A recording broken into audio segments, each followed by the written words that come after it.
गुरु साक्षात् परब्रह्म तस्मै श्री गुरवे नमः।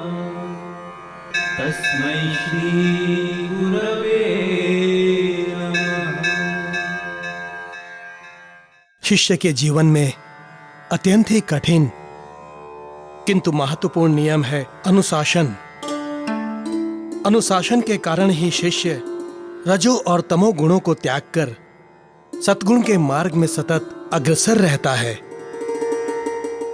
अनुशासन के मार्ग में चलने हेतु शिष्य को अपनी समस्त सुविधाओं का परित्याग करना होता है और गुरु की सुविधाओं को ही सर्वोपरि मानना होता है। गुरु के शरण में आते ही शिष्य के जीवन में उनकी सुख सुविधा और उनकी प्रसन्नता ही महत्वपूर्ण और सर्वोपरि हो जाती है। गुरु ही उसका ईश्वर, गुरु ही उसकी श्रद्धा और कुछ नहीं।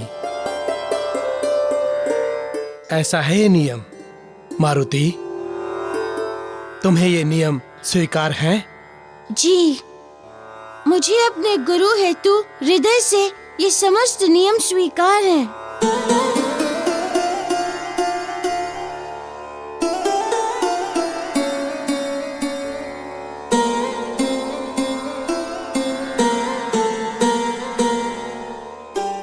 मारुति जी ऋषिवर। गुरुकुल गमन के संकल्प लेने के पश्चात बालक जब विद्यार्थी जीवन में प्रवेश करता है तो उसके पूर्व के समस्त बंधन पीछे छूट जाते हैं। उसके माता पिता के साथ उसके समस्त संबंध जिनकी डोर से वो बालक बंधा होता है वो डोर टूट जाती है।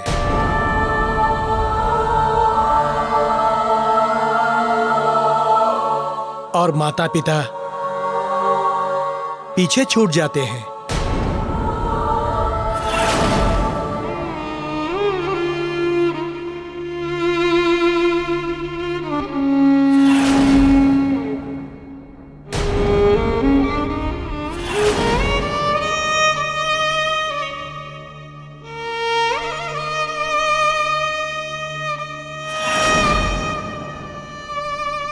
तुम्हें अपने समस्त संबंधों को भूलना होगा मारुति। संबंधों के बंधन को पृथक करना होगा।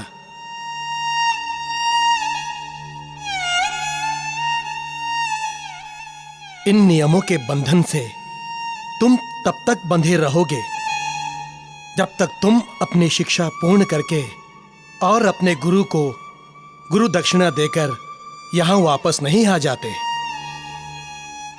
और हां, इस कार्य के पूर्ण होने तक तुम्हारे माता पिता का तुम पर पुत्र रूप में कदाचित कोई अधिकार नहीं होगा।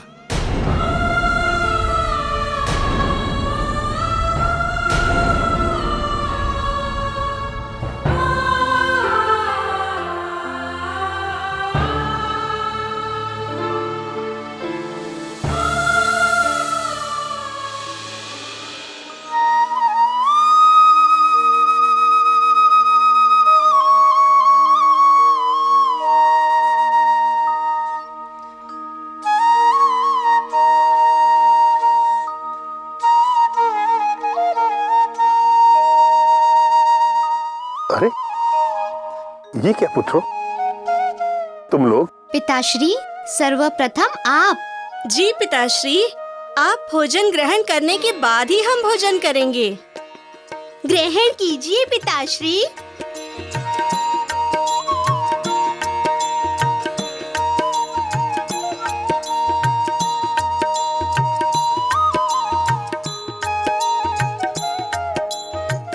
नहीं पिताश्री, भोजन करते समय अश्रुधार नहीं।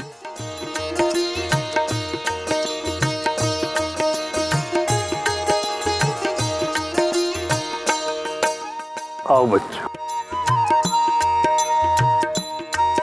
किसे सराहूं, अपने भाग्य को या उस विधाता को धन्य हो परमात्मा, तुम धन्य हो। इतना प्रेम, इतना वात्सल्य, मुझ जैसा सौभाग्यशाली पिता किंचित ही कोई होगा संसार में। मैं तुम्हें श्राप देता हूँ, तू कभी शांति से जी नहीं सकेगा। तुम्हारी मृत्यु भी पुत्र वियोग में होगी। आज प्रथम बार मैंने आपके अतः से विषाद रहित प्रेम प्रकट होने का आभास किया है। अब तो मात्र मेरी यही अभिलाषा है कि आपके हृदय में दुख का शतांश भी ना रहे, समस्त व्यथा और संपूर्ण विषाद निकल जाए, तिरोहित हो जाए।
माते, समय कितना निष्ठुर है।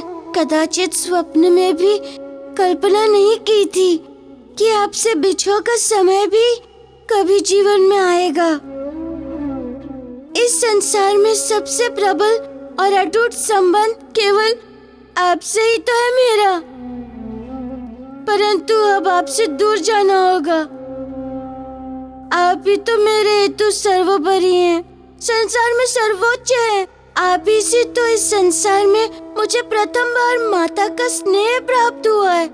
माते, अब ऐसी स्थिति में आप मुझे इतनी शक्ति दीजिए कि मैं आपकी निकटता, आपका स्नेह एवं दुलार त्याग कर अपने शिष्य धर्म का पालन करूं, पूर्ण निष्ठा और विश्वास के साथ कर सकूं।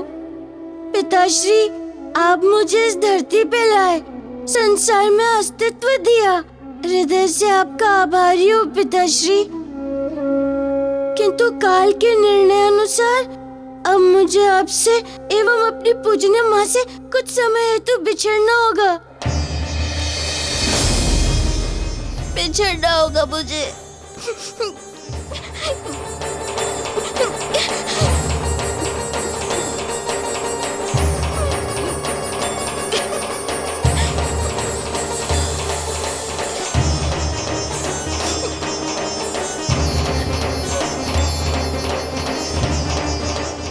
मारुति,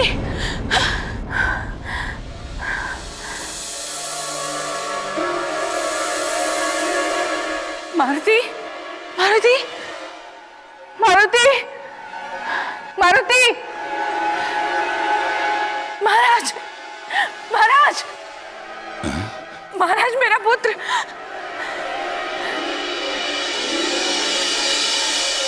देवी अंजना, मारुति अपने शयन कक्ष में सो रहा है। निश्चित ही आपने दुस्वप्न देखा है। नहीं महाराज, मुझे ऐसा प्रतीत हुआ जैसे वो यहाँ मेरे निकट आया था। देवी अंजना, ये आपका भ्रम है। चलो सो जाओ। कैसे सो सकती हूँ महाराज? हमारा मारुति हमसे दूर चला जाएगा, इसकी कल्पना मात्र से ही मेरे संपूर्ण शरीर में कंपन आरंभ हो जाता है, हृदय की गति बढ़ जाती है। ऐसी दुस्सहाय स्थिति में एक माता को निद्रा कैसे आएगी महाराज? कैसे आएगी निद्रा? कैसे मैं अपने पुत्र को स्वयं से दूर जाते हुए देख पाऊंगी? कैसे उसके बिछोह को सहन कर पाऊंगी? कैसे सहन कर पाऊंगी महाराज? विरह वेदना से आपके अंतर में उठ रहे ज्वार का मुझे आभास है देवी अंजना। पुत्र मारुति के उज्जवल भविष्य हेतु उसे जाना ही होगा, दूसरा विकल्प कोई नहीं है। अतः उसे प्रसन्नतापूर्वक विदा कीजिए। आशा है आप अपने हृदय को कठोर बना लेंगी।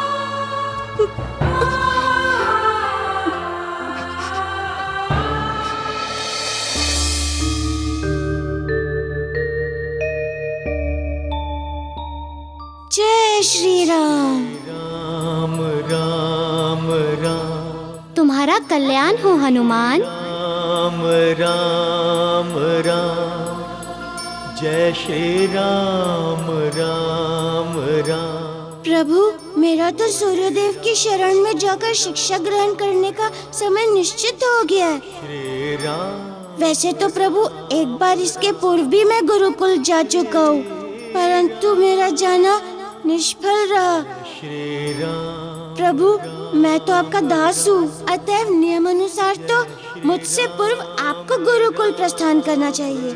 कारण कि मेरा अपना स्व तो कुछ है ही नहीं। मैं तो आपके पद चिन्हों पर चलने के लिए इस संसार में आया हूँ। तब ऐसी स्थिति में आपके गुरुकुल प्रस्थान किए बिना मैं कैसे गुरुकुल जा सकता हूँ प्रभु? अब आप ही बताइए कि मैं क्या करूं? हनुमान, जिस कार्य के संपादन हेतु मेरा और तुम्हारा अवतार हुआ है, वह कार्य पाप का अंत, धर्म की स्थापना एवं लंकापति रावण का अंत है। तथा इस कार्य के सफल निष्पादन हेतु ज्ञान ही मूल शस्त्र है। अतएव शीघ्र अतिशीघ्र ज्ञान ग्रहण करो। केवल दशानन की मृत्यु ही नहीं, भविष्य में संपूर्ण संसार के हित हेतु संकट मोचन बनना है तुम्हें। तृण बिंदु का श्राप तुम्हें अकारण एवं निरुद्देश्य प्राप्त नहीं हुआ है। उसके पीछे भी एक कारण है। कैसा कारण प्रभु? वह कारण ये है कि अब तक तुम्हारे पास शस्त्रों की शक्तियाँ थी, जो अब नहीं है। अतएव अब तुम्हें ज्ञान की शक्ति मिलेगी। अब तुम बिल्कुल ग्राह्य बनकर शिक्षा ग्रहण करने जाओगे। और मारुति, ये समस्त कार्य नियति द्वारा पूर्व निर्धारित है। प्राचार्य तृण बिंदु का आश्रम उसी प्रकार से नियति के अनुसार ही चल रहा है। राम राम राम, जैसी आपकी आज्ञा प्रभु। राम राम। आपकी प्रत्येक आज्ञा मुझे शिरोधार्य है। नहीं मारुति, आज्ञा नहीं, अनुरोध। कारण आज्ञा सेवक को दी जाती है एवं अनुरोध मित्र से, सखा से की जाती है। अतएव तुम मेरे सेवक नहीं, मित्र हो, सखा हो।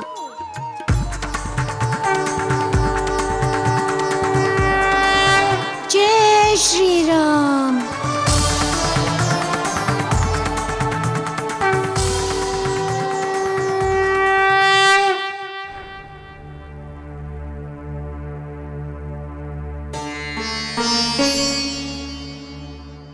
महाराज केसरी जी ऋषिवर। और देवी अंजना, मारुति की कुंडली के अनुसार इस माह के शुक्ल पक्ष की एकादशी तिथि अत्यंत ही शुभ है। इस तिथि को ही सूर्यदेव का आगमन होगा मारुति को ले जाने के लिए।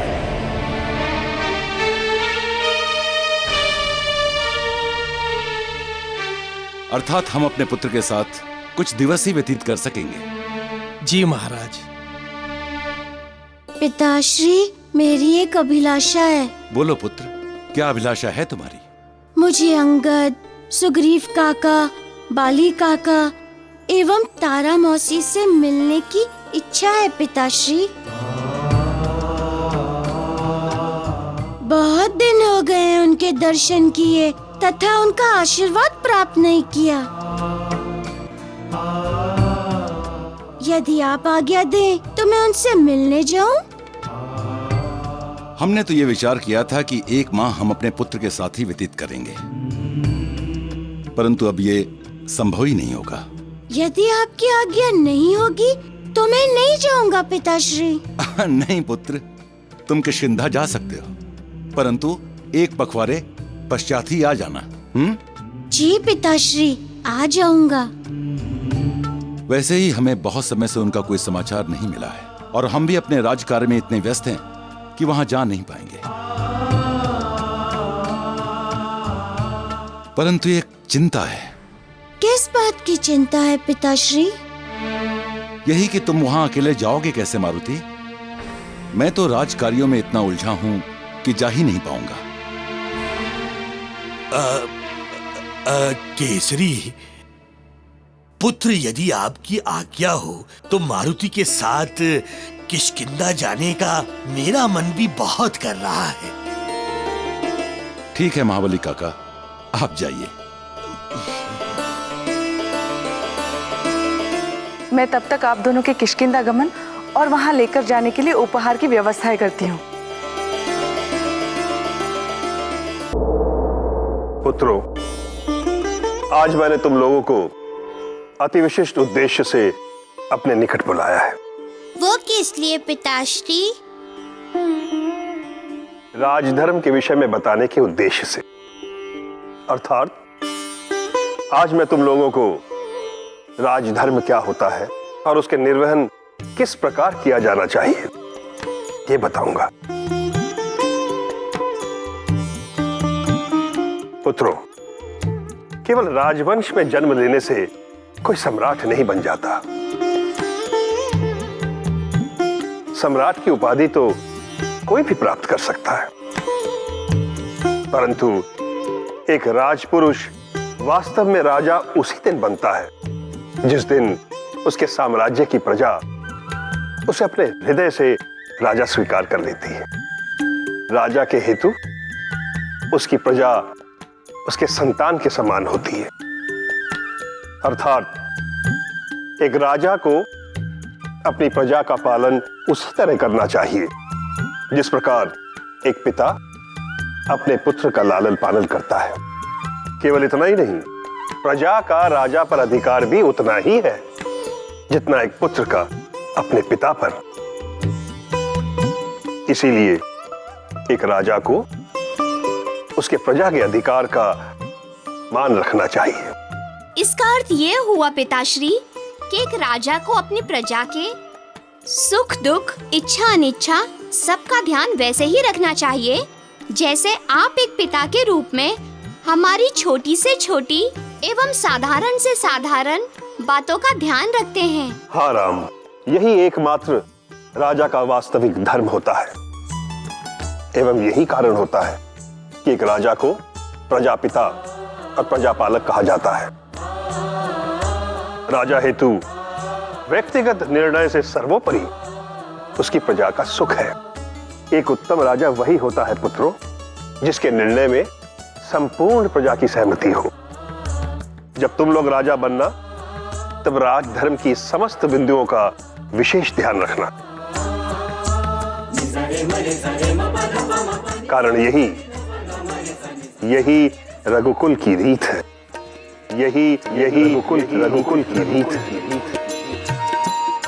पिताश्री, हम सबके हृदय में रघुकुल की रीत एवं परंपराओं को विस्तार से जानने की इच्छा प्रबल रूप से जागृत हो गई है। पिताश्री, रघुकुल रीत सदा चली आए, प्राण जाए पर वचन न जाए, ये कैसे आरंभ हुआ?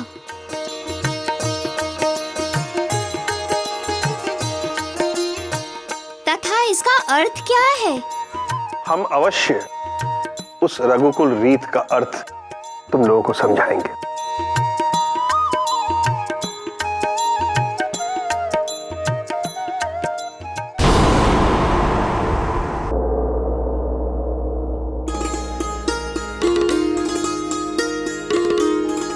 मारुति पुत्र, ये लाल साड़ी, चूड़ियां और सिंदूर तुम्हारी तारा मौसी हेतु।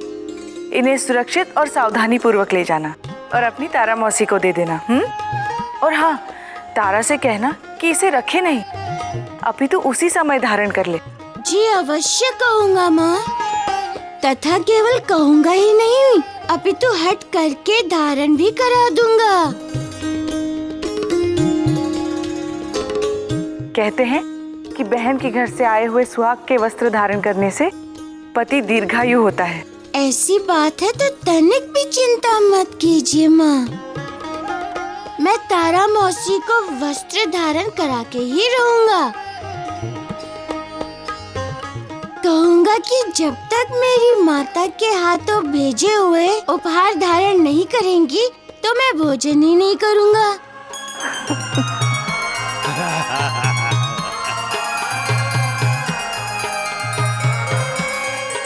महाबली काका, ये कड़े महाराज बाली और सुग्रीव जी के लिए,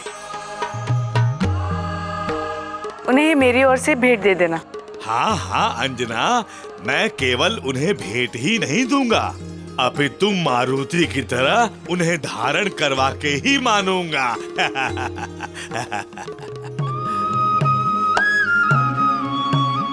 अब हमें आज्ञा दीजिए माते, यात्रा बहुत लंबी है।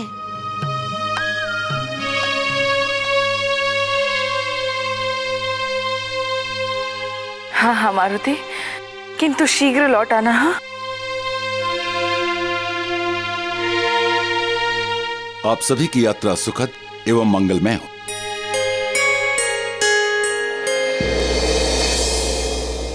पुत्रों, ये हमारे पूर्वज राजा रघु हैं। सदा चली आई, प्राण जाऊं बरु बचनु न जाए, जिनके नाम से हमारा कुल जाना जाता है, बरु बचनु न जाए, जिनके नाम से हमारे कुल की प्रसिद्धि है।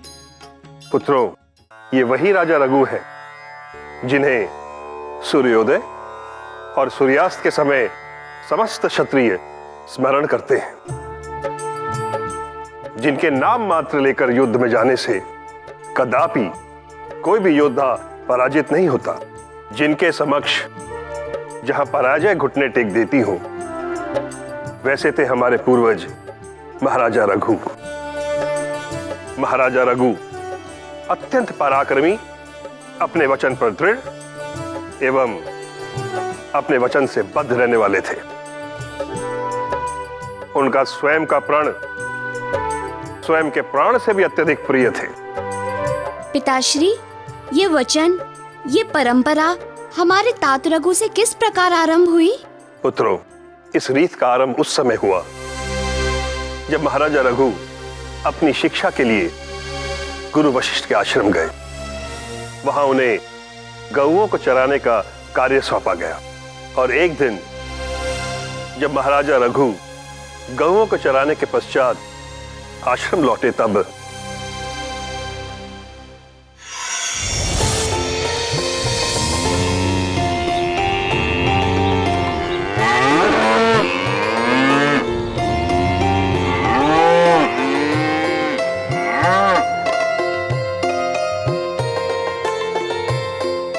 प्रणाम गुरुदेव। कल्याण हो। जाओ वत्स।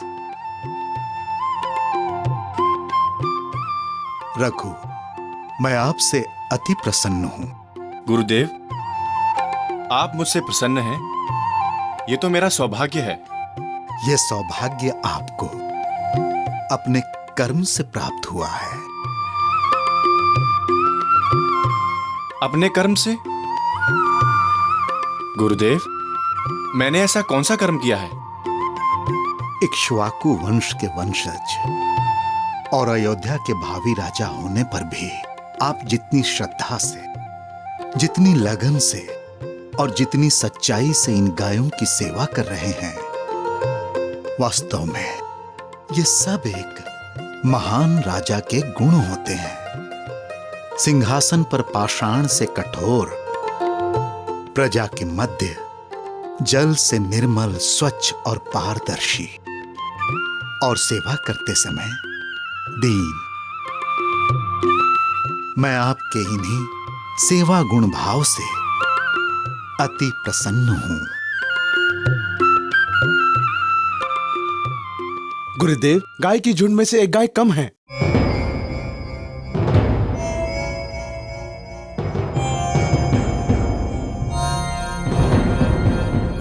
गुरुदेव, ये कैसे संभव है? आप मुझे आज्ञा दीजिए, मैं अभी वन जाकर ज्ञात करता हूं। जाओ पुत्र।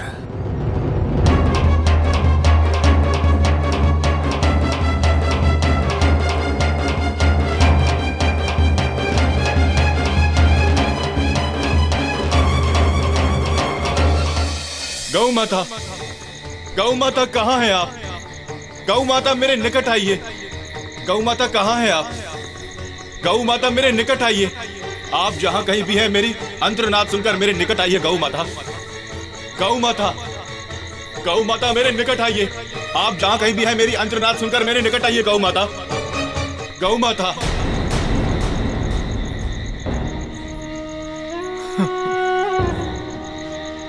आश्रम प्रस्थान करते समय मुझसे भी कितनी बड़ी भूल हो गई कि आपको देखे बिना ही अन्य गायों को लेकर चला गया मैं। गौ माता, भूल क्षमा कर दीजिए। गौ माता लौट आइए, लौट आइए। गौ माता लौट आइए।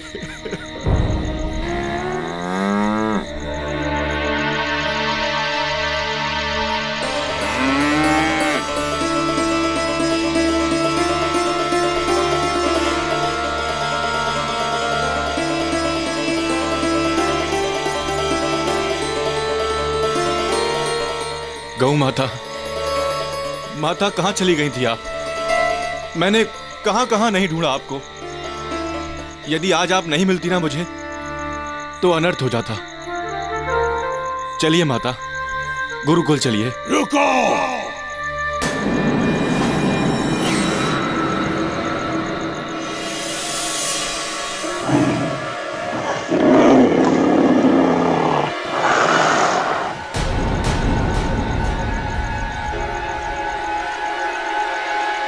तुम इस गाय को लेकर कहां जा रहे हो?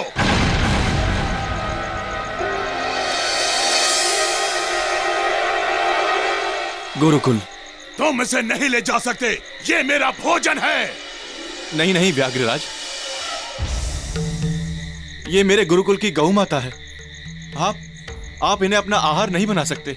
क्या तुम्हारे गुरु ने तुम्हें यही शिक्षा दी है कि तुम एक भूखे से उसका भोजन छीन लो? नहीं व्याघ्रराज, मेरे गुरु ने सदैव मुझे यही पाठ पढ़ाया है कि स्वयं के सुख से पूर्व दूसरों के सुख के बारे में सोचो।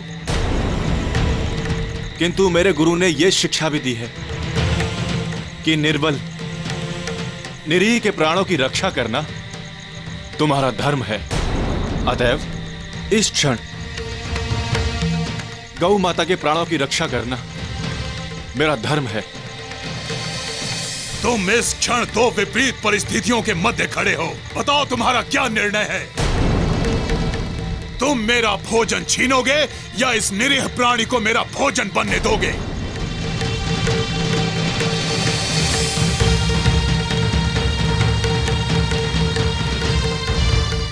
नहीं व्याघ्रराज, मैं दोनों धर्मों का पालन करूंगा, किंतु मेरी आपसे एक विनती है कि आप गौ माता को छोड़ दें तथा मुझे अपने भोजन स्वरूप स्वीकार करें। कारण उद्देश्य है क्षुधा की पूर्ति करना, चाहे वो गौ माता से हो या मुझसे। इसलिए आप मेरा निवेदन स्वीकार करें तथा मुझे अपने भोजन के रूप में स्वीकारें। जैसी तुम्हारी इच्छा। एक विनती और करना चाहता हूं मैं आपसे कि पहले मुझे गौ माता को गुरुकुल छोड़ाने दें, तत्पश्चात मैं स्वयं ही आपके सम्मुख प्रस्तुत हो जाऊंगा। मैं तुम्हारा विश्वास कैसे करूं?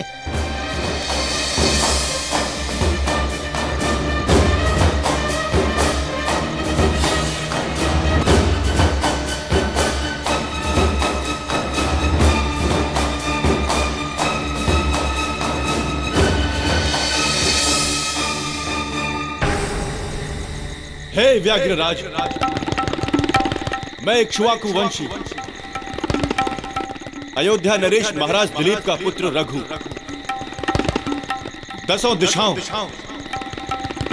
पंच तत्वों, सूर्य, चंद्रमा एवं अपने गुरु को साक्षी मानकर आपको यह वचन देता हूं कि गौ माता को गुरुकुल पहुंचाने के पश्चात मैं स्वयं आपके भोजन हेतु आपके समक्ष प्रस्तुत हो जाऊंगा।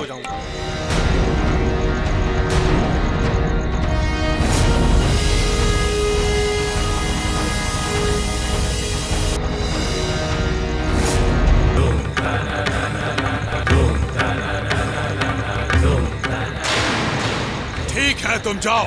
मैं यही इसी स्थान पर तुम्हारी प्रतीक्षा करूंगा।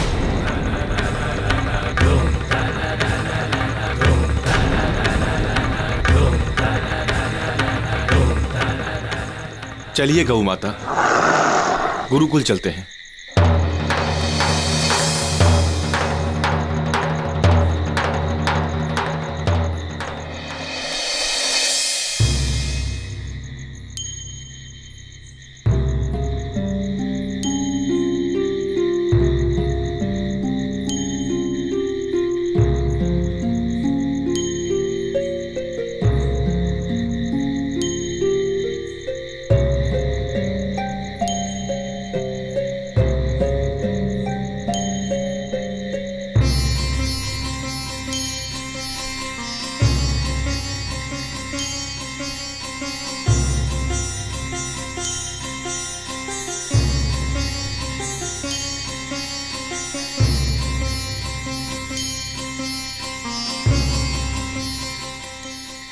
कल्याण हो।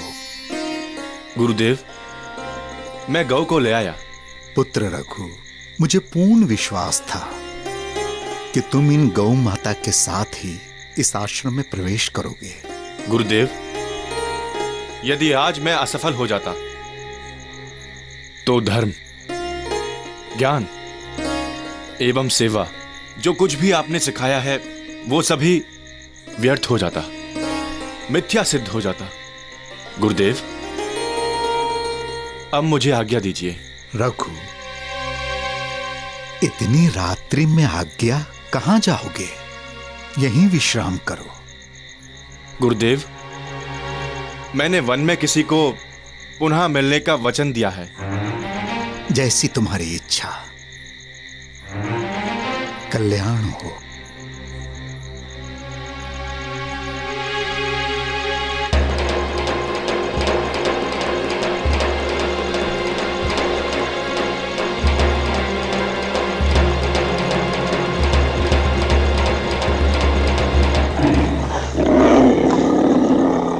हे पंचासिराज, मैं इक्ष्वाकु वंशी महाराजा दिलीप पुत्र रघु अपने वचन अनुसार आपके सम्मुख उपस्थित हूं। कृपया करके मुझे अपने भोजन के रूप में ग्रहण करें और अपनी क्षुधा को शांत करें।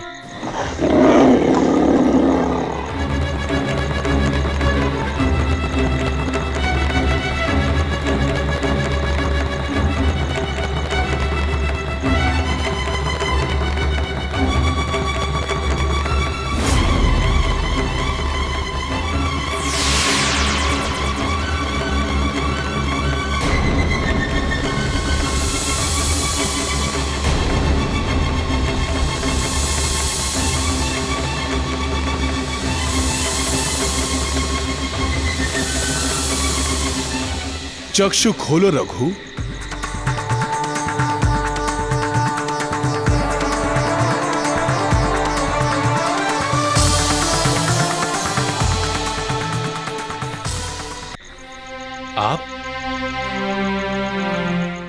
कौन है देव? रघु, आप धर्मराज हैं। गुरुदेव, आपने रात्रि के इस पहर में यहां आने का कष्ट क्यों किया? नहीं रघु, मुझे कोई कष्ट नहीं हुआ, अपितु मुझे सुख और गर्व की अनुभूति हुई है ये देखकर कि आप धर्मराज की परीक्षा में सफल हुए हैं। परीक्षा? हाँ रघु, धर्मराज आपके धैर्य और धर्म की परीक्षा ले रहे थे। दिलीप पुत्र रघु, अपने वचन की पूर्ति हेतु जिस प्रकार तुम अपने प्राण को भी न्यौछावर करने को उद्यत रहे हो, उससे मेरा मन अत्यंत प्रसन्न है। अतएव मैं तुम्हें और तुम्हारे कुल को आशीर्वाद देता हूं कि आज के पश्चात तुम्हारा कुल तुम्हारे नाम रघु से जाना जाएगा। संसार में तुम्हारा कुल रघुकुल के नाम से विख्यात होगा। रघुकुल रीति सदा चली आई, प्राण जाऊं बरु बचन न जाए, प्राण जाऊं बरु बचन न जाए। पुत्र राम, यही रघुकुल की रीत है, अपने प्राणों की बलि देकर भी अपने वचन की रक्षा करना।